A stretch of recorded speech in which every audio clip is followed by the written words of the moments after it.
राष्ट्रवादीतून झेडपी निवडणुकांमध्ये दोन्ही राष्ट्रवादी एकत्र लढणार असल्याचं कळतंय। आता येणाऱ्या 12 झेडपी आणि पंचायत समितीच्या निवडणुका आहेत आणि या दोन्ही निवडणुकांमध्ये इथून पुढे राष्ट्रवादी एकत्र लढणार असल्याचं कळतंय। या निवडणुकांसाठी राष्ट्रवादी शरदचंद्र पवार पक्षाचे शशिकांत शिंदे यांनी ही मोठी माहिती दिली आहे। एकत्र लढण्याबाबत दोन्ही राष्ट्रवादीची चर्चा झालेली आहे। काही वेळापूर्वीच अजित पवार शरद पवारांच्या भेटीसाठी गोविंद बागेमध्ये पोहोचले होते।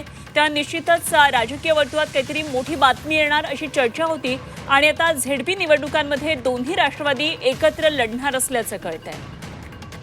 आम्ही जिथे आहे त्याप्रमाणे एकत्रितपणे 12 जिल्हा परिषद पंचायत समिती निवडणुकीला लढवणारा जिथे आपल्याला वाटतं की एकत्रितपणे लढत असताना काही ठिकाणी लढायचं मैत्रीपूर्ण अशा प्रकारची निवडणूक करण्याच्या संदर्भात चर्चा झाली। 12 जिल्हा परिषद मतांची विभागणी टाळण्यासाठी एकत्र लढण्याची जिथे शक्यता तिथे आम्ही एकत्र लढतो। दोन्ही राष्ट्रवादी एकत्र होण्याची मी म्हणालो की दोन्ही राष्ट्रवादी आता एकत्र लढतायत। आता 12 जिल्हा परिषदांच्या निवडणुकीची आपण बोलतो